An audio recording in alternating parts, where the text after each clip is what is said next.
Hello everyone, आकार IAS के YouTube channel पे आप सभी का स्वागत है। आज डेट है 21 अक्टूबर और हम लोग बात कर रहे हैं the Hindu news and editorial analysis के ऊपर। इस लेक्चर सीरीज़ में आज के दिन के जितने भी इंपॉर्टेंट आर्टिकल्स आए हैं उनको हम एग्ज़ाम पॉइंट ऑफ व्यू से एनालाइज करेंगे, देखेंगे कि प्रीलिम्स और मेंस के पर्सपेक्टिव से क्या क्या पढ़ना हमारे लिए ज़रूरी है। न्यूज़पेपर में सारे आर्टिकल्स आते हैं, सब कुछ पढ़ना ज़रूरी नहीं होता, कुछ ही आर्टिकल्स पढ़ना ज़रूरी होता है और हम देखेंगे क्या अप्रोच होनी चाहिए आर्टिकल्स को पढ़ने के लिए। तो चलिए शुरू करते हैं। मेरा नाम है Mrinal Kumar and today is Saturday. तो सबसे पहले देखते हैं, आज न्यूज़पेपर में बहुत ज़्यादा द हिंदू में बहुत ज़्यादा इंपॉर्टेंट आर्टिकल्स नहीं आए थे, बट तीन मेजर आर्टिकल्स हैं। इंडिया कनाडा बायलैटरल रिलेशंस जो है, हम देख रहे हैं कि डिप्लोमेट जो हैं वापस भेजे जा रहे हैं। आज न्यूज़ आई है कि गगनयान मिशन का टेस्ट फ्लाइट होना शेड्यूल्ड है। और उसके बाद एक आर्टिकल आया है साइमल्टेनियस इलेक्शंस का। तो सबसे पहले इम्पॉर्टेंट आर्टिकल्स के बारे में हम देखते हैं। तो सबसे पहला हेडलाइन जो आई है ये है, did not violate diplomatic norms, India tells Canada. तो ये आर्टिकल किस बारे में है? तो अभी रिसेंटली क्या हुआ कि कनाडा ने इंडिया को बोला, Canada hits out at India for seeking reduction in number of diplomats. India ने कनाडा से बोला कि आपके जितने भी डिप्लोमेट्स हैं हमारी कंट्री में, आप उनको कम करिए, ठीक है। एंड ऐसा क्यों बोला? क्योंकि इंडिया का कहना है कि जो कनाडा है इनके थ्रू इंटरफेरेंस कर रहा है कंट्री के इंटरनल अफेयर्स में। तो इस बारे में है ये न्यूज़। तो ये कहा जा रहा है कि कनाडा ने एक्यूज़ करा है, एक टाइप से क्रिटिसाइज़ करा है इंडिया को। क्यों? क्योंकि कनाडा कहता है कि इंडिया जो है वियना कन्वेंशन है इसको वायलेट करता है, जबकि इंडिया कहता है कि इंडिया इसे वायलेट नहीं करता। वियना कन्वेंशन क्या है हम अगले वाले स्लाइड में डिस्कस करेंगे। तो Canadian foreign minister Melanie Joly ने बोला, इंडिया को एक्यूज़ करा कि India is violating diplomatic relation norms by seeking reduction in the number of Canadian diplomats posted in India. तो कनाडा कहता है कि जो इंडिया है, जो डिप्लोमेटिक रूल्स होते हैं इंटरनेशनल अफेयर्स में, एक दूसरे से डील करने के जो रूल्स होते हैं उनको इंडिया वायलेट कर रहा है, ये कह के कि कनाडा अपने डिप्लोमेट्स कम करें, ठीक है।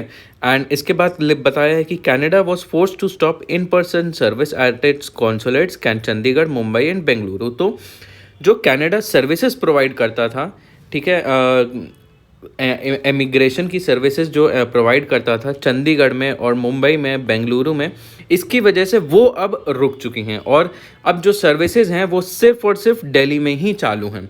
तो अगर कोई कैनेडियन कनाडा से आना जाना चाहता है, वीज़ा अप्रूवल चाहता है, कुछ भी इंफॉर्मेशन कैनेडियन एम्बेसी से चाहता है, और मान लीजिए वो चंडीगढ़ में, बेंगलुरु में, मुंबई रहता है, तो अभी तक वहाँ से एक्सेस कर सकता था, लेकिन अब एक्सेस नहीं कर पाएगा, अब सिर्फ उसे दिल्ली ही जाना पड़ेगा। और इसके बाद इंडिया कहता है कि जो वियना कन्वेंशन का आर्टिकल 11.1 है उससे बिल्कुल उसका कोई वायलेशन नहीं होता है, ठीक है। एंड यही है बेसिकली आर्टिकल का पूरा जिस्ट। एंड उसके बाद बोला है, we reject any attempt to portray the implementation of parity as violation of international norms, ये इंडिया ने बोला। एंड इसके अलावा आगे वाले पेजेस में जो कंटिन्यूड है, immigration, refugee and citizenship Canada will continue to accept and process applications from India, ठीक है। तो अब डिप्लोमेट जो है इंडिया में कम हो गए हैं, बट इसका ये मतलब नहीं है कि अब कनाडा से आने जाने की या फिर वीज़ा अप्रूवल की या डॉक्यूमेंटेशन की सर्विस बिल्कुल ही रुक गई है, ऐसा नहीं है। ये वाली सर्विसेज अभी भी चालू हैं, बस जो प्रोसेस है वो थोड़ा स्लो हो जाएगा। तो ये चीज़ है। तो इसका बारे में देख लेते हैं। यहाँ पे वियना कन्वेंशन की बात की है। वियना कन्वेंशन क्या है? ये 1961 में अप्रूव किया गया था। कहाँ पे? United nation conference on diplomatic intercourse and immunity in immunities. तो यूनाइटेड नेशन की ये कॉन्फ्रेंस हुई थी, ठीक है, कहाँ पे, वियना में। और इंडिया ने इसे रैटिफाई किया था, इस पे साइन किया था, और इंडिया ने बोला था कि हाँ हम इससे स्वीकार करते हैं, इसको एक्सेप्ट करते हैं और इसको हम इंडिया में इम्प्लीमेंट करेंगे, क्योंकि ये रूल्स इंटरनेशनल अफेयर्स को गवर्न करते हैं, डिप्लोमेटिक रिलेशंस को गवर्न करते हैं। तो ये बताते क्या है रूल्स, इनके प्रोविज़न क्या है, जो डिप्लोमेटिक मिशंस होते हैं कि एक कंट्री के जो डिप्लोमेट्स होते हैं दूसरे कंट्री में जाके सर्विसेज प्रोवाइड करते हैं वहाँ के सिटीजन्स को, ठीक है। एक डिप्लोमेट जो होते हैं एक टाइप से मीडियम के तौर पे काम करते हैं, कम्युनिकेशन के तौर पे काम करते हैं दोनों कंट्रीज़ के बीच में। और एक कंट्री जो होती है अपने कुछ डिप्लोमेट ऑफिसर्स दूसरी कंट्री में रखती है, दूसरी कंट्री के डिप्लोमेटिक ऑफिसर्स इंडिया में आ जाते हैं। जैसे मान लीजिए ये है इंडिया, ठीक है, और ये है कनाडा। तो इन दोनों के बीच में, इन दोनों बीच में कंट्रीज में कम्युनिकेशन हो कैसे होगा, तो इंडिया जो है अपने कुछ ऑफिसर्स यहाँ पे भेजेगा, इन जिनको डिप्लोमेट कहेंगे, और कनाडा जो है अपने कुछ ऑफिसर्स यहाँ पे भेजेगा जिनको भी हम डिप्लोमेट कहेंगे। अब अगर इंडिया से कोई सिटीजन अगर कनाडा जाना चाह रहा है और कनाडा कहता है आपको डॉक्यूमेंट सबमिट करने पड़ेंगे, तो इंडिया के जो लोग हैं वो कैनेडियन डिप्लोमेट्स को डॉक्यूमेंट्स दिखाएंगे, उनसे अप्रूव कराएंगे जो कि इंडिया में बैठे हैं। और ऐसे ही अगर कोई कैनेडियन सिटीज़न या फिर कनाडा जो कंट्री है इंडिया से किसी तरीके का कम्युनिकेशन करना चाहती है तो वो इंडिया के डिप्लोमेट से पहले कम्युनिकेट करेगी। तो ये होता है पूरा सिस्टम। इंडिया ने अभी अपने अपना कनाडा के डिप्लोमेट्स इंडिया से हटाने को बोल दिए हैं। तो जो वियना कन्वेंशन इन्हीं रूल्स को गवर्न करता है कि ये जो डिप्लोमेट्स होते हैं, जो इनको डिप्लोमेटिक मिशंस कहते हैं, ये दूसरी कंट्री में एक्ट विदाउट फियर और कोerशन। इनके डिप्लोमेट्स के ऊपर जो दूसरी कंट्री में काम कर रहे हैं इनके ऊपर कोई किसी भी तरीके का दबाव नहीं डाला जा सकता है और ये बिना किसी डर के काम करेंगे। इनके ऊपर कोई हैरेसमेंट नहीं होगा। जो लोकल लॉज होते हैं, मान लीजिए कनाडा के इंडिया के जो डिप्लोमेट्स हैं कनाडा में अगर पोस्टेड हैं, वहाँ पे जाके काम कर रहे हैं, तो कैनेडियन गवर्नमेंट अपने कानूनों से उन्हें हैरेस नहीं कर सकती, उन्हें खुली छूट से काम करने का मौका दिया जाएगा। And communicate securely with their government. तो अगर जो इंडिया के डिप्लोमेट्स हैं जो कनाडा में बैठे हैं, अगर वो चाहें तो इंडिया के साथ सिक्योरली कम्युनिकेट कभी भी कर सकते हैं, इसमें कोई रोक नहीं लगाई जाएगी कैनेडियन गवर्नमेंट की तरफ से। और अगर ये वाला जो कन्वेंशन है रूल्स बताता है, और इसके अलावा रूल्स में क्या बताता है, अगर किसी को डिप्लोमेट्स विड्रॉ करने हो, इंडिया को अपने डिप्लोमेट्स अगर वापस बुलाने हो, तो उसके बारे में भी रूल्स यहाँ पे प्रेजेंट हैं। और ये भी बताते हैं रूल्स की security of any high commission is responsibility of host nation.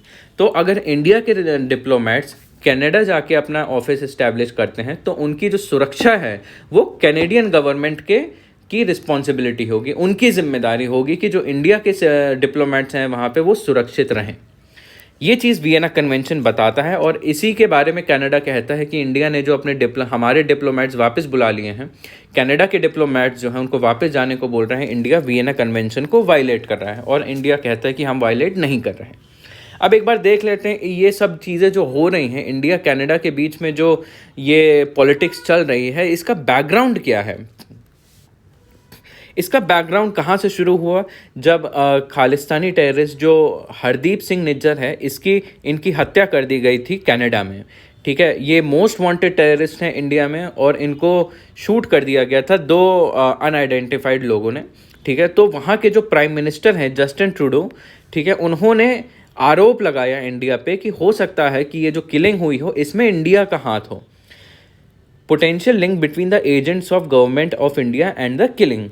तो ये चीज़ इंडिया को अच्छी नहीं लगी, एंड किसी भी बिना किसी एविडेंस के किसी पे आरोप लगाना दो देशों के बीच में, तो ये थोड़ी सीरियस बात हो जाती है। तो इसीलिए इंडिया ने ऐसा एक्शन लिया, और बदले में कनाडा ने भी फिर ये करना शुरू किया। तो ये पूरा बैकग्राउंड है इस पूरे सिनेरियो का।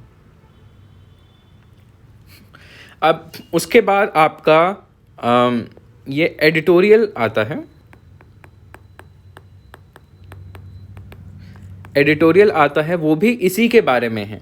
यही जो पूरा इशू चल रहा है इंडिया कनाडा का के डिप्लोमेट्स का,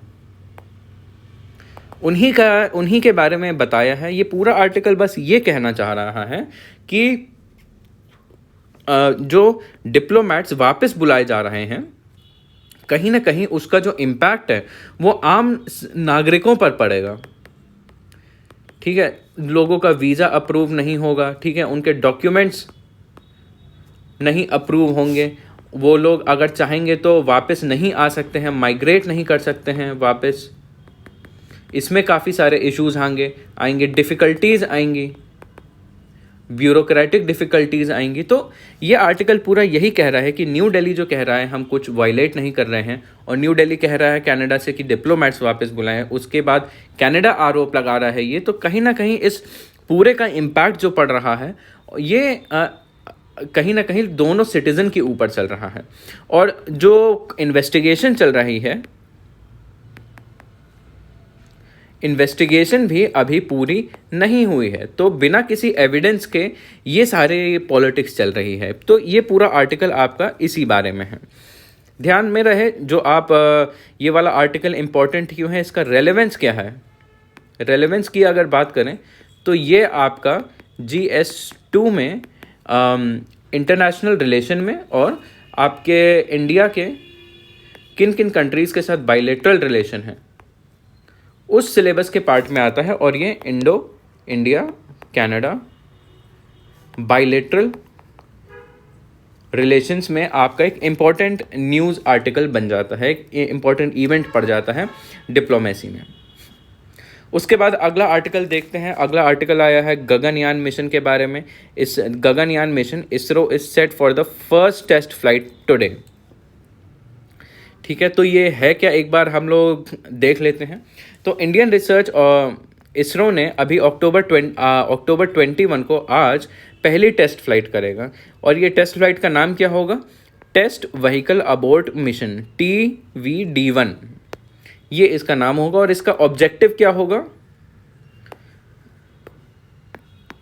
इसका ऑब्जेक्टिव क्या होगा, demonstrate the performance of crew escape system. तो एक टाइप से ये इमरजेंसी सिस्टम होता है, क्रू एस्केप सिस्टम। किसी इमरजेंसी में अगर क्रू को इजेक्ट करना हो, एकदम से उनको एयरक्राफ्ट से बाहर निकलना हो, उस चीज़ का टेस्टिंग यहाँ पे होगा। ये कहाँ से लॉन्च होगा, तो सबसे पहले ये हो गया आपका वॉट, ठीक है, ये भी हो गया आपका, ये क्या होगा, वॉट एंड ऑब्जेक्टिव, ठीक है। और ये हो गया आपका, ये चीज़ कहाँ हो रही है, ये चीज़ आप मैप में ध्यान से देख लीजिएगा कि कहाँ है, सतीश धवन स्पेस सेंटर श्रीहरिकोट, ठीक है। अब यहाँ पे बात की है कि पेलोड क्या होगा, ठीक है, पेलोड यहाँ पे क्या होगा, तो पेलोड में आपका होगा क्रू मॉड्यूल होगा, क्रू एस्केप सिस्टम होगा, और आपका क्रू मॉड्यूल फेयरिंग होगा। अभी इसके बारे में भी हम आगे की स्लाइड्स में देखेंगे कि इसके कंपोनेंट्स क्या हैं। तो क्रू मॉड्यूल क्या होता है, जहाँ पे एक आपका एक टाइप का कंटेनर होता है जहाँ पे आपके एस्ट्रोनॉट्स बिठाए जाते हैं, ठीक है। Astronauts are contained in a pressurised earth like atmospheric conditions. तो एक कंटेनर होता है, यहाँ पे एस्ट्रोनॉट्स बैठते हैं, और यहाँ का जो अंदर की कंडीशन होती है, एटमॉस्फेरिक कंडीशन, वो अर्थ की तरह होती है।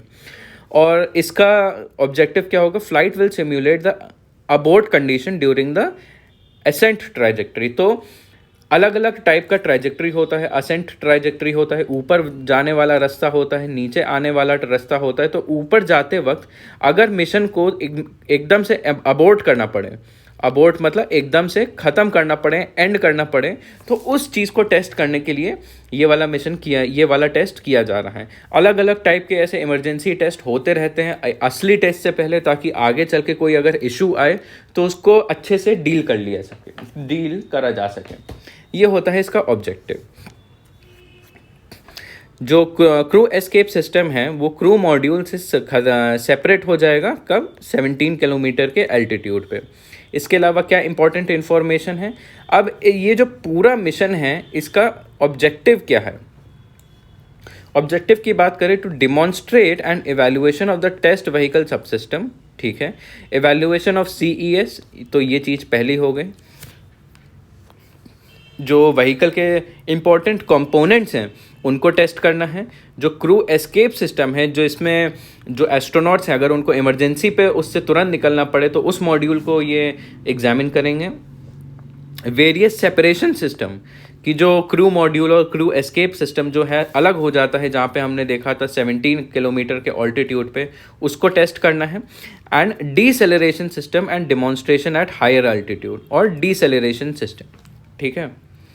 तो अगर बेसिकली देखें तो इसका ऑब्जेक्टिव है कि सेफ्टी चेक करनी है पूरे मिशन की। ये मिशन जो है, इसमें जो असली एस्ट्रोनॉट्स जाएंगे, मैंड मिशन होगा, तो ये उनके लिए असल में कितना ज़्यादा सेफ है। क्योंकि मिशन आप जो भी कर लें, अगर लोग उसमें जा रहे हैं तो सबसे पहला ऑब्जेक्टिव होता है आपका सेफ्टी का, ठीक है। Capabilities to take the crew module to safety in case of emergency. अब ये यहाँ पे बोला है कि गगनयान है क्या। aims to demonstrate capability to launch human beings in low Earth orbit and bring them back to Earth by landing either in Bay of Bengal। तो ये पूरा मिशन है क्या? ये बेसिकली मिशन है कि हम एक रॉकेट बनाएंगे, इसमें 2 एस्ट्रोनॉट्स को बिठाएंगे, इनको लॉन्च करेंगे, ठीक है। उसके बाद लो अर्थ ऑर्बिट में ये थोड़ी देर तक वहाँ पे रहेंगे, स्पेस में जाके ये स्टेक मतलब एक टाइप से वहाँ पे जो करना है वहाँ पे करेंगे, एंड उसके बाद वापस ये लोग अर्थ में लैंड हो जाएंगे। तो ये है बेसिकली आपका गगनयान मिशन। तो इसके बारे में हम और देख लेते हैं। वैसे मैं इसकी रेलेवेंस बता दूं, इसकी रेलेवेंस क्या है। सबसे पहले तो इसकी रेलेवेंस है GS3 में आपकी साइंस एंड टेक्नोलॉजी, ठीक है। एंड इसके बाद GS3 में आपका इंडिजिनाइजेशन ऑफ टेक्नोलॉजी में ये आ सकता है। एंड इसके अलावा ये आपका प्रीलिम्स के लिए बहुत ज़्यादा इंपॉर्टेंट है। अभी हम देखेंगे आगे चल के, हम क्वेश्चंस भी डिस्कस करेंगे, बट जितने भी स्पेस बेस्ड मिशन होते हैं इसरो के एंड अलग अलग स्पेस एजेंसीज़ के, वो आपको पढ़ना काफ़ी ज़रूरी हो जाता है, क्योंकि वो प्री में अक्सर पूछे जाते हैं। सिर्फ UPSC के नहीं, UPPSC के और अलग अलग कॉम्पिटिटिव एग्जाम्स में हर जगह ये चीज़ें पूछी जाती हैं। अब देखते हैं हम गगनयान मिशन के बारे में। तो गगनयान मिशन सबसे पहले बात, कौन हेड कर रहा है, कौन लॉन्च कर रहा है? ये कर रहा है Indian space research organisation, ISRO, ठीक है। तो अब इसमें होगा क्या, ठीक है। गगनयान मिशन में क्या क्या होगा? 3 फ्लाइट जो होंगी ऑर्बिट में भेजी जाएंगी। ऑर्बिट कौन सा? लो अर्थ ऑर्बिट में, ठीक है। There will be 2 unmanned flights and 1 human space flight. तो इसमें 2 होंगी जो अनमैन्ड होंगी। अनमैन्ड मतलब इसमें कोई भी ह्यूमन नहीं जाएगा, ठीक है। इसे बस दूर से रिमोट कंट्रोल के थ्रू इसे कंट्रोल करेंगे। और एक होगी आपकी मैन्ड फ्लाइट। तो इसमें 2 ह्यूमंस को भेजा जाएगा, 2 लोगों को ऊपर भेजा जाएगा, ठीक है। उसके बाद the Gaganyaan system module called the orbital module will have 3 Indian astronauts including a woman, ठीक है। और इसका जो ऑर्बिटल मॉड्यूल होगा, ठीक है, इसमें 3 इंडियन एस्ट्रोनॉट्स होंगे और एक वुमेन होगी। And it will circle the earth at low earth orbit at altitude of 300 to 400 kilometre for 5 to 7 days। तो अभी जो हम बात कर रहे थे लो अर्थ ऑर्बिट, तो अलग अलग टाइप के ऑर्बिट होते हैं, ये आपने बिल्कुल पढ़ा होगा। उनके अलग अलग ऑल्टीट्यूड होते हैं, वो भी आपको पता होगा। तो लो अर्थ ऑर्बिट जो होता है, इसका ऑल्टीट्यूड क्या होता है? आपका 300 to 400 किलोमीटर होता है। और यहाँ पे कितने समय तक रहेंगे? ये 5 से 7 दिन तक के लिए रहेंगे। और अब हम एक बार इसको ऐसे पिक्चर से समझ लेते हैं। तो यहाँ से आपका जो है रॉकेट जो है लॉन्च होगा, ठीक है। रॉकेट कौन सा होगा? GSLV Mark 3 होगा। कहाँ से लॉन्च होगा? श्रीहरिकोट से, ठीक है। ये 16 मिनट में आपका लो अर्थ ऑर्बिट, ये जो हो गया आपका अर्थ का एटमॉस्फेयर हो गया। यहाँ से एटमॉस्फेयर के ऊपर आपका ऑलमोस्ट 300 या 400 किलोमीटर पे आपका ये आ जाएगा लो अर्थ ऑर्बिट। तो ये रॉकेट ऊपर जाएगा, ऑर्बिटल मॉड्यूल होगा ये, ठीक है। एंड उसके बाद अलग अलग जो इसमें मॉड्यूल हैं, क्रू मॉड्यूल और सर्विस मॉड्यूल यहाँ पे जुड़े हैं। 5-7 दिन बाद ये वापस एटमॉस्फेयर में एंटर करेगा। दोनों मॉड्यूल जो है अलग हो जाएंगे एंड ये वापस अर्थ पे लैंड कर लेगा, ठीक है। यहाँ से लॉन्च करेगा और ऑलमोस्ट यहाँ पे यहाँ से लॉन्च होगा और ऑलमोस्ट यहाँ पे लैंड करेगा, ठीक है। एंड इसकी बात कर लेते हैं और फैक्ट्स देख लेते हैं। इसकी पूरी जो कीमत है ये 10,000 करोड़ से कम है। वैसे तो ये 2022 में लॉन्च होना था, बट कोविड की वजह से एंड आपका लॉकडाउन की वजह से ये डिले हुआ है। अब 2023 के अक्टूबर में ये लॉन्च हो रहा है। इसका टेस्ट फ्लाइट होगा, sorry. India will be the fourth nation to launch a man displace flight mission after US, Russia, China. ये चीज़ आप फैक्ट बिल्कुल ध्यान में रखिएगा, क्योंकि ये आपके प्रीलिम्स में पूछा जा सकता है। आपको सीधे सीधे पूछा जा सकता है कि कितने देश हैं जिन्होंने मैंड मिशन अभी तक कर सकता है। आपको लिस्ट दे दी होगी 1 2 3 4, एंड उसमें आपको चूज़ करना पड़ेगा ओनली 2 या फिर ओनली 3, ओनली 1 या फिर नन। इस तरीके के क्वेश्चन आपके प्रीलिम्स में आ जाते हैं। उसके बाद हम इसके बारे में देखते हैं कि इसके पेलोड्स क्या क्या होते हैं। पेलोड मतलब इसके क्या क्या पार्ट होते हैं। Payload consist of crew module होता है, स्पेस मॉड्यूल होता है। तो आपकी ये जो पूरी शिप है, ये होगा आपका गगनयान का पूरा शिप। ये आपका 2 पार्ट से बना होगा, एक ये और एक ये जो है आपका, ये होता है आपका क्रू मॉड्यूल, और ये वाला जो होता है आपका, ये होता है सर्विस मॉड्यूल। क्रू मॉड्यूल क्या होता है, ये इसके अंदर एक्चुअल एस्ट्रोनॉट्स बैठेंगे, ठीक है। और जो सर्विस मॉड्यूल होता है, इसमें आपका ईंधन होता है, आपका फ्यूल होता है, जिससे ये जो इंजन्स हैं, इंजन्स इससे चल सकें। तो ये दोनों शुरुआत में कनेक्टेड होंगे। जब कनेक्टेड होते हैं तो ऐसा दिखता है। It will be equipped with emergency escape and emergency mission abort. तो देखिए, एक ये मॉड्यूल होगा, एक ये मॉड्यूल हो गया। अब इसके फीचर क्या होंगे कि इमरजेंसी के समय पे जो एस्ट्रोनॉट है, अगर इसमें कोई दिक्कत आ जाए तो तुरंत इससे निकल जाए, इसमें फंसे ना रहें। एक टाइप से जो इमरजेंसी मिशन है, अभी जो है इसी का ही टेस्ट किया जा रहा है। अब दूसरी चीज़ है, इसको लॉन्च किस व्हीकल से किया जाएगा, GSLV Mark 3 से किया जाएगा, जिसको हम LMV3 भी कहते हैं, लॉन्च व्हीकल Mark 3। ये क्या है, 3 stage heavy lift launch vehicle and used to launch Gaganyaan as necessary payload capacity। जो एस्ट्रोनॉट्स की ट्रेनिंग है, ये कहाँ पे होगी, रशिया में। रशिया जो है सपोर्ट करेगा कैंडिडेट के सिलेक्शन में, मेडिकल एग्जामिनेशन में और ट्रेनिंग में। अब इसमें एक और इसका फीचर आता है, व्योमा मित्र।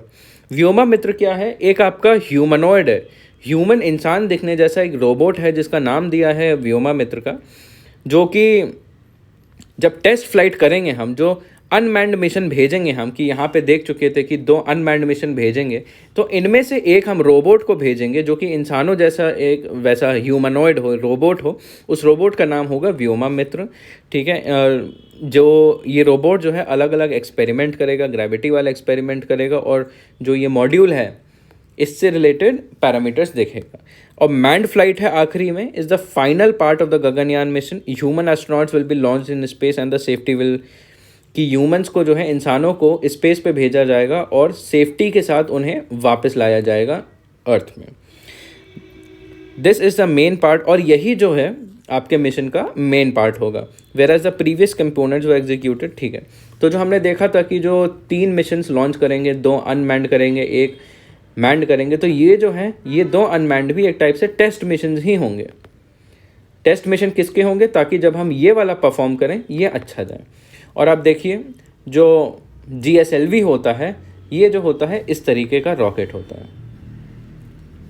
इसी में ऊपर की तरफ आपका गगनयान का मॉड्यूल लगाया जाएगा। ये हो गया आपका गगनयान का। अब इसका देख लेते हैं सिग्निफिकेंस क्या है, इंपॉर्टेंस क्या है इस पूरे मिशन की। अगर आपसे पूछे कि ठीक है, लॉन्च कर रहे हैं हम, अंतरिक्ष में जाके हम लोगों को ले जा रहे हैं, लेकिन इसका इंपॉर्टेंस क्या है, इसकी सिग्निफिकेंस क्या है, तो ये हम जानते हैं। It will help in enhancement of the science and technology levels in the country and help inspire youth. तो जब और मिशंस जाने लगेंगे स्पेस में, तो एक टाइप से साइंस एंड टेक्नोलॉजी का डेवलपमेंट होगा हमारे कंट्री में। आज जो हम देख रहे हैं, जैसे यूनाइटेड स्टेट्स है, यूरोप है, चाइना है, यहाँ पे साइंस एंड टेक्नोलॉजी का लेवल इतना हाई क्यों है, क्योंकि यहाँ पे एक्टिवली ऐसे प्रोजेक्ट्स लॉन्च किए जाते हैं, इनमें काफ़ी इंटरेस्ट दिखाया जाता है, इसलिए ये रीज़न है। तो कहीं ना कहीं अगर हम ये लॉन्च करेंगे, तो इससे लोगों में जो यूथ है उसमें और इंटरेस्ट बढ़ेगा। यूथ जो है और ज़्यादा इस फील्ड में पार्टिसिपेट करेगा और रिसर्च एंड डेवलपमेंट करेगा, और यूथ जो है स्पेस फील्ड में स्टार्टअप्स खोलेंगे। Gaganyaan will involve number of numerous agencies, laboratory, disciplines, industries और डिपार्टमेंट। तो ये चीज़ों का और इन्वॉल्वमेंट रहेगा गगनयान मिशन में। इससे जो है आपका इंडस्ट्रियल ग्रोथ और इम्प्रूव होगा। ठीक है, इंडस्ट्रियल ग्रोथ क्यों होगा? क्योंकि अब जब एक बार हम दिखा देंगे सबको कि हम अंतरिक्ष में लोगों को ले जा सकते हैं, तब जो है एक टाइप से लोग इस चीज़ को और ज़्यादा करना चाहेंगे। ठीक है, कंपनीज जो है इसको और ज़्यादा बढ़ावा देगी और इसकी वजह से और ज़्यादा रॉकेट बनेंगे, और ज़्यादा इनोवेशन होगा, और जो स्पेस इंडस्ट्री है कहीं ना कहीं उसका भी ग्रोथ होगा। और इसको बढ़ावा देने के लिए अभी इंडिया ने लॉन्च किया है इन स्पेस मिशन, ताकि जो प्राइवेट पार्टिसिपेशन है इंडस्ट्री में, स्पेस इंडस्ट्री में, उसको बढ़ावा दिया जा सके। ठीक है, उसके बाद है help development of science and technology for social benefit, कि इससे सिर्फ साइंस एंड टेक्नोलॉजी का नहीं, इससे सोशल बेनिफिट भी होगा। Improving international collaboration. ठीक है, इंटरनेशनल कोलैबोरेशन कैसे होगा? जब इंडिया भी दिखा देगा कि उसके पास भी कैपेबिलिटी है कि वो स्पेस में अपने एस्ट्रोनॉट्स को भेज सके, तो बाकी कंट्रीज़ भी आपस में कोलैबोरेट करना चाहेंगी, कोऑपरेट करना चाहेंगी। कंट्रीज़ ये देखेंगी कि अगर इंडिविजुअली हम इतना कर सकते हैं तो मिल के तो हम और भी ज़्यादा कुछ कर सकते होंगे। तो इंटरनेशनल कोलैबोरेशन इससे फॉस्टर होगा। One international space station put up by multiple countries may not be enough. Regional ecosystem will be needed and Gaganyaan will be focused on regional needs. So हम जानते हैं कि अभी तक स्पेस में जो एस्ट्रोनॉट्स जाते हैं वो एक ही जगह पे जाते हैं, ISS, इंटरनेशनल स्पेस स्टेशन। ठीक है, लेकिन अब आज के समय में, क्योंकि अब ज़्यादा लोग, ज़्यादा मिशंस होने लगे हैं, आज के समय में एक इंटरनेशनल स्पेस स्टेशन सारी कंट्रीज़ की नीड पूरी नहीं कर सकता। अब हो सकता है आगे चल के हमें छोटे छोटे ऐसे स्पेस स्टेशंस की ज़रूरत पड़े। ठीक है, जिससे अलग अलग रीजन्स के जो एस्ट्रोनॉट्स हैं, स्पेस मिशन है, उनको अकोमोडेट किया जाए, और यहाँ पे गगनयान हेल्प कर सकता है इनको ऐसे क्रिएट करने में। अब देखते हैं इसके चैलेंजेस क्या क्या हैं, क्या क्या दिक्कतें आ सकती हैं। सबसे देखिए बड़ा चैलेंज है सेफ्टी का, क्योंकि इसमें ह्यूमंस जा रहे हैं, और अगर कहीं भी ह्यूमंस इन्वॉल्व हैं तो सबसे पहले तो उनकी सेफ्टी का एस्पेक्ट आ रहा है कि हम भेज तो रहे हैं पर क्या वो सही सलामत जा रहे हैं और क्या सही सलामत आ रहे हैं। ये एक बहुत बड़ा चैलेंज होता है। तो सबसे बड़ा एक चैलेंज है human survival technologies. ISRO will have to develop all the technologies required to human survival from scratch, making it time consuming. ठीक है, जो सर्वाइवल टेक्नोलॉजी है वो इसरो को खुद ही डेवलप करनी पड़ेगी, बाहर से इसरो नहीं कुछ भी ला रहा है। जो भी डेवलपमेंट होगा इंडिया के अंदर ही होगा। ये है अच्छी बात, लेकिन ज़ीरो से शुरुआत करना पड़ेगा और ये बहुत ही ज़्यादा समय ले सकता है। उसके बाद आता है ह्यूमन ट्रेनिंग। ह्यूमन ट्रेनिंग में क्या? Lack of adequate facilities in India, astronaut short listed for the have been trained overseas. तो देखिए अभी हमने देखा कि जो ट्रेनिंग हो रही है वो इंडिया में ना हो के रशिया में हो रही है। तो इंडिया के पास कहीं ना कहीं जो ट्रेनिंग का इंफ्रास्ट्रक्चर है वो नहीं है। तो आगे को अगर इंडिया को और ज़्यादा मिशंस करने पड़ेंगे, अपने गगनयान जैसे मिशन के लिए एस्ट्रोनॉट्स भेजने पड़ेंगे, तो इंडिया को ट्रेनिंग बाहर ही से करवानी पड़ेगी। तो ये एक आपका चैलेंज है। और उसके बाद है cost effectiveness. The mission must not just be successful, it must also be cost effective, developing low cost but highly effective technology. तो देखिए कोई भी टेक्नोलॉजी जो हम डेवलप करते हैं वो इवेंचुअली क्यों करते हैं? ताकि लोगों का इससे भला हो सके, लोग जो हैं उस टेक्नोलॉजी को यूज़ कर सकें, और यूज़ ही नहीं, काफ़ी सारे लोग बड़ी मात्रा में यूज़ कर सकें। और ये तभी होगा अगर टेक्नोलॉजी कॉस्ट इफ़ेक्टिव होगी। अब जैसे कैंसर मेडिसिन हो गई, अभी तक हम जानते हैं कि कैंसर क्योर हो सकता है क्योंकि कैंसर के ट्रीटमेंट प्रेजेंट हैं, बट क्या कैंसर का ट्रीटमेंट कॉस्ट इफ़ेक्टिव है? नहीं है। आज के समय में जो आम आदमी है वो जल्दी कैंसर ट्रीटमेंट नहीं ले पा रहा है। तो यही लॉजिक यूज़ करिए कि जैसे जो स्पेस टेक्नोलॉजी है लो कॉस्ट होनी चाहिए, ताकि एक एडवांस टेक्नोलॉजी आम आदमी भी यूज़ कर सके। उसके बाद आता है human safety. Safely escorting human astronauts back to earth will be the biggest challenge going forward. हम जानते हैं कि अक्सर एक्सीडेंट्स हो चुके हैं पास्ट में, जिसमें रॉकेट्स वापस अर्थ में आते हुए ब्लास्ट हो चुके हैं या ख़राब हो चुके हैं, जिसमें एस्ट्रोनॉट्स की डेथ हो चुकी है। तो ऐसे किसी इंसिडेंट को बचाने के लिए भी एक बहुत बड़ा चैलेंज होता है। तो ये हो गया आपका गगनयान मिशन में। तो अगला आर्टिकल आता है आपका law commission to meet Kovind led panel on simultaneous election. तो साइमल्टेनियस इलेक्शन जो है ये आपका बहुत ज़्यादा इंपॉर्टेंट टॉपिक बन जाता है। इंपॉर्टेंट टॉपिक किस में बन जाता है? इलेक्शन रिफॉर्म्स में। ठीक है। और ये आपका टॉपिक आता कहाँ है? ये आपका टॉपिक पूरा का पूरा आता है GS2 में, इसमें पॉलिटी में। तो इसी आपका GS2 में पॉलिटी में भी, और सिलेबस का कौन से पार्ट में आ जाता है? जब आप रिप्रेजेंटेशन ऑफ पीपल्स एक्ट पढ़ें, या फिर जब आप इलेक्शन कमीशन ऑफ इंडिया के बारे में पढ़ें, या आप जनरली जब आप वोटिंग के बारे में पढ़ें, तो ये वाला जो साइमल्टेनियस वाला इलेक्शन है, तो आपका यहाँ पे इसका रेलेवेंस है। तो इसके बारे में न्यूज़ आई है, तो हम देखते हैं थोड़ा साइमल्टेनियस इलेक्शन के बारे में देख लेते हैं। तो असल में न्यूज़ क्या कह रहा है? A panel headed by former President Ramnath Kovind invited the Law Commission to discuss the proposal of holding simultaneous elections. तो एक पैनल बनाया गया था, एक कमेटी बनाई गई थी, जिसको कौन हेड कर रहे हैं फॉर्मर प्रेसिडेंट रामनाथ कोविंद। ये कमेटी का ऑब्जेक्टिव क्या है? देखना है कि साइमल्टेनियस इलेक्शन कितने ज़्यादा पॉसिबल हैं हमारी कंट्री में आज के समय में। एंड इन्होंने अभी रिसेंटली लॉ कमीशन को इनवाइट किया है अपने सजेशंस देने के लिए, और अपने इनपुट्स देने के लिए, और डिस्कशन करने के लिए। तो हम लोग अब देखते हैं साइमल्टेनियस इलेक्शंस के बारे में, कि साइमल्टेनियस इलेक्शंस क्या हैं। The idea about structuring the Indian election cycle in a manner so that elections to the Lok Sabha, the state assemblies are synchronized together so that the election to both can be held within a given span of time. तो basically ये वाला जो article है, ये simultaneous election की बात करता है। वैसे तो जो आर्टिकल है ये लोकल बॉडीज़ को भी कंसिडर करता है। तो साइमल्टेनियस इलेक्शन क्या है? हमें पता है कि हर पाँच साल में दो तरीके के इलेक्शन होते हैं, जैसे एक आपका लोकसभा एंड स्टेट असेंबलीज।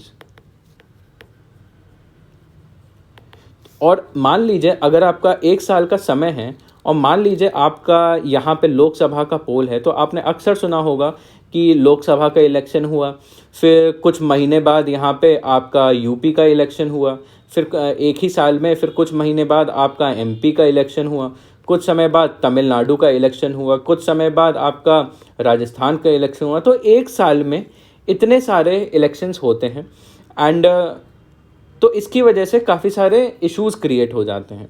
जबकि हर इलेक्शन जो है 5 साल में होता है, लेकिन हर साल किसी ना किसी स्टेट का इलेक्शंस तो होते ही हैं। तो साइमल्टेनियस इलेक्शन जो कहता है कि 5 साल में एक बार लोकसभा का इलेक्शन है, उसी के साथ सारे स्टेट असेंबलीज़ के भी इलेक्शन होंगे। और जैसे ही 5 साल ख़त्म होगा, फिर से पूरे इंडिया में दोनों लेवल पे इलेक्शन होंगे, और बीच में कोई इलेक्शन नहीं होगा। While this concept had been practiced until 1967, it gradually fell out of sync due to the frequent dissolution of assemblies. तो ये साइमल्टेनियस इलेक्शन है। तो आप एक चीज़ देखिए, जब इंडिया में इलेक्शंस शुरू हुए होंगे, जब इंडिया में 1950 में इलेक्शन शुरू हुए थे, तब इंडिया में लोकसभा और आपके सारे स्टेट्स के इलेक्शंस जो हैं साइमल्टेनियस हुए थे। क्योंकि जो इंडिया का इलेक्शन सिस्टम है, जो रिपब्लिक है इंडिया का, वो 1950 में शुरू हुआ था। उसी टाइम पे लोकसभा भी स्टार्ट हुआ था और स्टेट असेंबलीज भी स्टार्ट हुई थी, और इसी ईयर में सारे इलेक्शंस साथ में कंट्री में एक साथ हर जगह पे इलेक्शंस हुए थे। तो हमारी कंट्री ने साइमल्टेनियस इलेक्शंस के साथ ही स्टार्ट किया था, एंड ये जो है आपका 1967 तक कंटिन्यू चलता रहा, कि जैसे हर 5 साल में लोकसभा के भी इलेक्शन हो रहे हैं एंड आपका स्टेट असेंबली के भी इलेक्शन हो रहे हैं। फिर जैसे ही 5 साल का पीरियड ख़त्म हो रहा है, फिर से लोकसभा के इलेक्शन हो रहे हैं और सारी स्टेट असेंबली के इलेक्शन हो रहा है। लेकिन ये सिर्फ 1967 तक ही चला। क्यों? क्योंकि हम जानते हैं कि जो असेंबलीज होती हैं एंड जो आपका लोकसभा होता है, ये आपका हो जाता है डिज़ोल्व।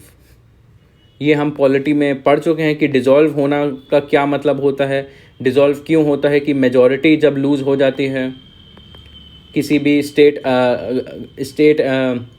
असेंबली की या फिर लोकसभा में मेजॉरिटी लूज़ कर देते हैं तो 5 साल से पहले ही जो होता है वो सरकार गिर जाती है और 5 साल से पहले ही फिर से इलेक्शन कंडक्ट कराने होते हैं।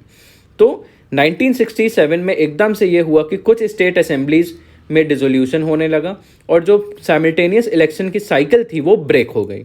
एंड अब हम जैसा देख रहे हैं वैसे ही सिस्टम चल रहा है कि कभी एक साल में लोकसभा का इलेक्शन होता है, कुछ महीने बाद दूसरे स्टेट का इलेक्शन होता है। लेकिन अभी भी जो कुछ स्टेट हैं वो साइमल्टेनियस इलेक्शन को अभी भी फॉलो करते हैं। जैसे क्या, लोकसभा का जब इलेक्शन होता है, मान लीजिए 2024 में जब लोकसभा का इलेक्शन होगा, जब उसी टाइम पे आंध्र प्रदेश का इलेक्शन होगा, उसी टाइम पे अरुणाचल प्रदेश, उड़ीसा और सिक्किम का भी इलेक्शन होगा। तो ये 4 स्टेट हैं, ये अभी भी आपके सेंटर या फिर यूनियन के इलेक्शन की साइकिल के हिसाब से ही चल रहे हैं। Hold election along with the Lok Sabha polls. अब इसके बारे में देख लेते हैं। ये आपके मेंस में जो आपका इवैल्यूएशन आता है, आपसे बोला जाता है कि इवैल्यूएट करिए। इवैल्यूएशन में आपका पूछा जा सकता है और आपको आपके एडवांटेजेस और डिसएडवांटेजेस पूछे जाते हैं किसी भी टॉपिक से रिलेटेड। तो उस पर्सपेक्टिव से ये आपका बहुत इंपॉर्टेंट है कि साइमल्टेनियस इलेक्शन जो कहा जा रहा है, इतना इसके बारे में बोला जा रहा है कि 1 नेशन 1 इलेक्शन का जो हमारे प्रधानमंत्री जी भी प्रपोज कर रहे हैं, अगर कर रहे हैं तो इसका कुछ फ़ायदा तो होगा ही। तो देख लेते हैं कि क्या क्या फ़ायदे हैं इसके। सबसे पहले तो इससे जो इलेक्शन का खर्चा आता है ये काफ़ी ज़्यादा बोला जा रहा है कम हो जाएगा। किसका? पॉलिटिकल पार्टीज़ का खर्चा इससे कम हो जाएगा, कैंडिडेट्स का खर्चा कम हो जाएगा, जो इलेक्शन कैंपेन में खर्चा करते हैं वो कम हो जाएगा। क्योंकि जब एक ही पार्टी अलग अलग जगहों पे बार बार इलेक्शन के लिए कैंपेन करती है तो उनका खर्चा भी ज़्यादा होता है और जब इसकी वजह से कई बार इलेक्शन मैल प्रैक्टिसेस भी और ज़्यादा बढ़ते हैं, फाइनेंशियल इश्यूज़ भी आने लगते हैं, फाइनेंशियल आपके मिस अप्रोप्रिएशन होने लगते हैं, ये कम हो जाएंगे। उसके बाद economic cost associated with the model code of conduct, ये भी कम हो जाएगा कि जो आचार संहिता जब लागू होती है तो इसको इन्फोर्स करने के लिए काफ़ी सारी फोर्स लगाई जाती है, उसका भी खर्चा होता है। और जब एक साल में कई सारे स्टेट में मॉडल कोड ऑफ कंडक्ट लगाना पड़ेगा तो उसको इन्फोर्स करने का एक्सपेंडिचर भी कम हो जाएगा। Cost saving of the public, तो मान लीजिए एक व्यक्ति है, मान लीजिए उत्तर प्रदेश का ही व्यक्ति है, ठीक है, एक बार किसी दूसरे डिस्ट्रिक्ट में रहता है, दूसरे स्टेट में रहता है एंड उसको फिर 3 बार उसे वोट देने वापस अपने यहाँ जाना पड़ता है। एक बार लोकसभा के लिए वोट देने जाना पड़ता है, एक बार स्टेट असेंबली के लिए, एक बार जो लोकल बॉडी म्यूनिसिपैलिटी या फिर पंचायत के लिए वोट देने जाना पड़ता है। तो जो आम व्यक्ति है उसका भी इससे खर्चा बच सकता है। और उसके बाद intangible cost due to lack of leadership as ministers focus on elections reduce the manpower, it prevents the duplication of efforts by administrative and law enforcement। तो जो एडमिनिस्ट्रेशन होता है उसका काफ़ी ज़्यादा एफर्ट्स का डुप्लीकेशन होता है कि एक ही डिस्ट्रिक्ट में उन्हें इलेक्शन का बंदोबस्त करना पड़ता है, मैनेजमेंट करता है, एक बार करना पड़ता है, एक बार लोकसभा के इलेक्शन के लिए, एक बार स्टेट असेंबली के, एक बार पंचायत के लिए। तो एक टाइप से जो एफर्ट है, इलेक्शंस तो हो ही रहे हैं लेकिन 3 बार उन्हें ये वाला पूरा साइकिल करना पड़ा और ये बहुत रिगरस एक्सरसाइज होती है एडमिनिस्ट्रेशन में। और उसका दूसरा एडवांटेज क्या है, इससे गवर्नेंस इंप्रूव हो जाएंगी। System will help ruling parties to focus on governance instead of being constantly in the election mode. तो जो रूलिंग पार्टीज़ भी होती हैं उनको एक तो अपने पावर में बने रहने के लिए इलेक्शन पे भी फोकस करना पड़ता है और साथ ही साथ पूरे कंट्री का एडमिनिस्ट्रेशन, कंट्री का गवर्नेंस भी देखना पड़ता है। तो उनके पास एक टाइप से 2 रिस्पॉन्सिबिलिटीज़ हो जाती हैं। तो साइमल्टेनियस इलेक्शन अगर हो जाएगा तो उनकी एक रिस्पॉन्सिबिलिटी से बर्डन कम हो जाएगा और ये जो रिस्पॉन्सिबिलिटी है कंट्री का गवर्नेंस, इस पे फोकस कर पाएंगे ruling parties. It reduces the distractions from long term planning and policy goals. उसके बाद है बूस्ट वोटर टर्नआउट। ये एक बहुत बड़ा एडवांटेज बताया जा रहा है कि इससे क्या हो सकता है कि जितने लोग वोट देने आए उनकी संख्या इससे और भी ज़्यादा बढ़ सकेगी। अभी मान लीजिए वोटर टर्नआउट 60% है, साइमल्टेनियस इलेक्शन की वजह से जब लोग देखेंगे कि एक ही बार में हमें 2-3 जगहों के लिए वोट करना है तो इससे और लोग आएंगे सामने वोट करने के लिए। It improves the administration. It will increase the focus of administrative machinery on nation to remain consistently focused on developmental effort. तो अब अगर एडमिनिस्ट्रेशन को पूरे समय इलेक्शन पे अगर एक बार सारा इलेक्शन कर देंगे और उसके बाद उस पर हर बार फोकस नहीं करना पड़ेगा, तो जो टाइम बचेगा उससे एडमिनिस्ट्रेटिव मशीनरी का इम्प्रूवमेंट हो सकता है, विकास पे और ज़्यादा फोकस कर सकता है, क्योंकि इलेक्शन के एडमिनिस्ट्रेशन से टाइम बचा के डेवलपमेंटल वर्क पे एफर्ट और डाला जा सकता है. Reduce policy paralysis. The system will lead to minimise disruption of essential services. ये चीज़ है. उसके बाद देखते हैं कि इससे रिलेटेड इश्यूज़ क्या है, इससे रिलेटेड क्रिटिसिजम्स क्या हैं, या फिर इसको लेके लोग क्या आर्ग्यू करते हैं कि ये अच्छा नहीं है. क्या क्या इसके इश्यूज़ हैं. सबसे पहले तो ये जो सिस्टम है फेडरलिज्म के अगेंस्ट बोला जा रहा है. Undermines the fundamental tenet of federalism, constitute an integral component of our constitutional framework. दूसरा है tenure, involve curtailment of extension of the tenure of house. तो अगर आपका साइमल्टेनियस इलेक्शन होता है तो हर 5 साल में ज़रूर ही होगा इलेक्शन. तो मान लीजिए किसी स्टेट में अगर कोई इमरजेंसी है या कोई ऐसी सिचुएशन बनती है कि हाउस का टेन्योर जो है एक्सटेंड करना हो, तो वो नहीं हुआ जा सकता. ठीक है. कॉन्स्टिट्यूशनल चैलेंजेस हैं. कॉन्स्टिट्यूशनल चैलेंज में काफ़ी सारे अमेंडमेंट्स करने पड़ेंगे, जैसे रिप्रेजेंटेशन ऑफ पीपल्स एक्ट 1951, और कॉन्स्टिट्यूशन का जो बेसिक स्ट्रक्चर है उसमें भी काफ़ी ज़्यादा चैलेंजेस आ सकते हैं इस चीज़ को इम्प्लीमेंट करने में. और काफ़ी सारे और अमेंडमेंट्स करने पड़ सकते हैं, जैसे आर्टिकल 83 हो गया, 85 हो गया, 172 हो गया, 174, 356. तो बहुत कॉम्प्लेक्स चीज़ है कि पूरे इलेक्शन के सिस्टम को बदलना. अगर उसको बदलना पड़ेगा तो कॉन्स्टिट्यूशन में अमेंडमेंट करना पड़ेगा, और कॉन्स्टिट्यूशन में अमेंडमेंट करना आसान नहीं होता, खास करके जब कॉन्स्टिट्यूशन का अमेंडमेंट फेडरलिज्म को इन्वॉल्व कर रहा हो. इसमें सेंटर और स्टेट दोनों इन्वॉल्व होते हैं. इसलिए अब प्रैक्टिकल डिफ़िकल्टीज बताई जा रही हैं कि election commission sometimes hold election to even one state in many phases. कि आप जानते हैं कि इलेक्शन का जो एक्सरसाइज है वो महीने भर तक चलता है. ठीक है. तो अब जब पूरे इंडिया का, सेंटर का, स्टेट का, लोकल बॉडी का इलेक्शन अगर एक बार में अगर करना होगा, तो आप सोचिए कितना लंबा इलेक्शन होगा, कितना ज़्यादा उसको इम्प्लीमेंट करने में प्रैक्टिकल डिफ़िकल्टीज आएंगी. उसके बाद है dissolution challenge. It is possible for Lok Sabha to be prematurely dissolve on account of vote of no confidence. तो हम जानते हैं कॉन्स्टिट्यूशन जो है डिसोल्यूशन के काफ़ी सारे तरीके देता है, या फिर कि जब गवर्नमेंट जो है मेजॉरिटी लूज़ कर देती है, या वोट ऑफ नो कॉन्फिडेंस अगर पास हो जाता है.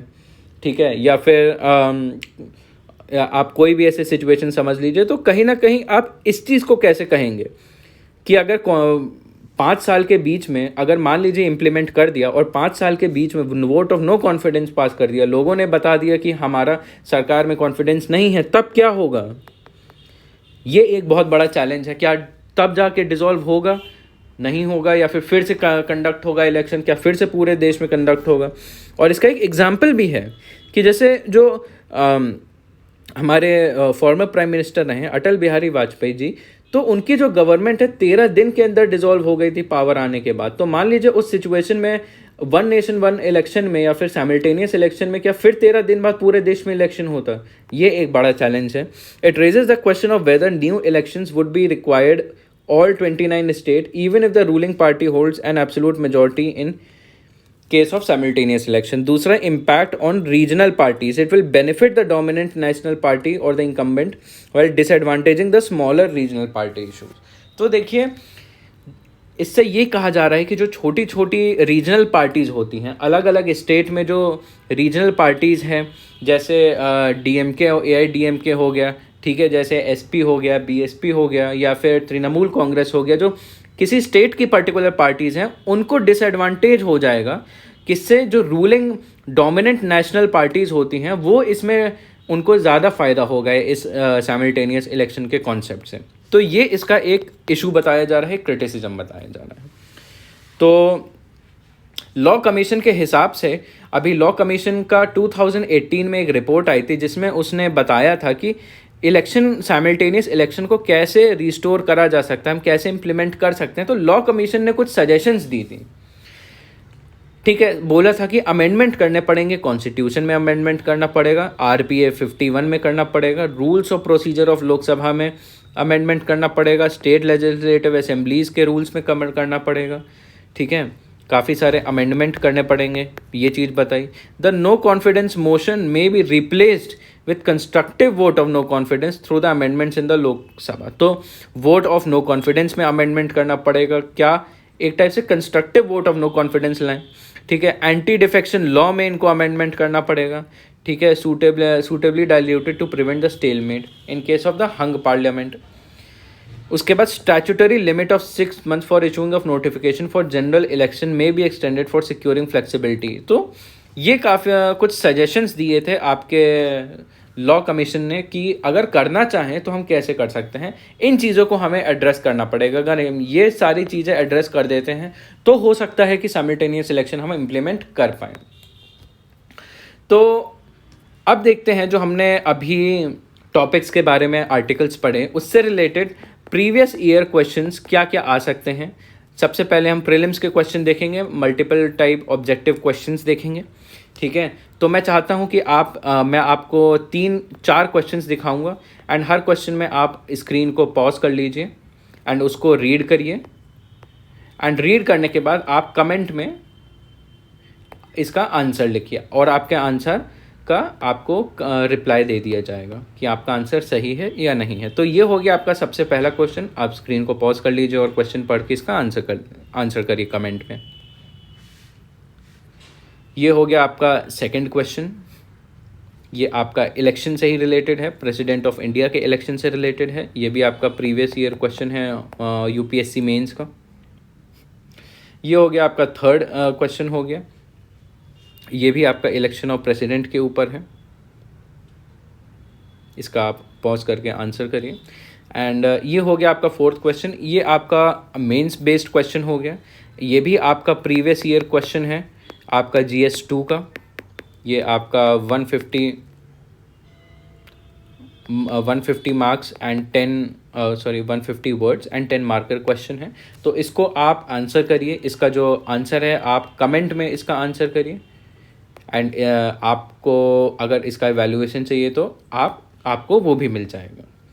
तो आई होप आपको इस लेक्चर से काफ़ी ज़्यादा इन्फॉर्मेशन मिल गई होगी। जो न्यूज़पेपर में आर्टिकल्स हैं उनसे रिलेटेड कुछ अंडरस्टैंडिंग हो गई होगी। एंड अगर आपको कोई भी इशू है, कोई भी डाउट है, कोई भी क्वेश्चन है, आप कमेंट में डायरेक्टली पूछ सकते हैं ना, आपको उसका उत्तर मिल जाएगा। Thank you so much, that's all for today.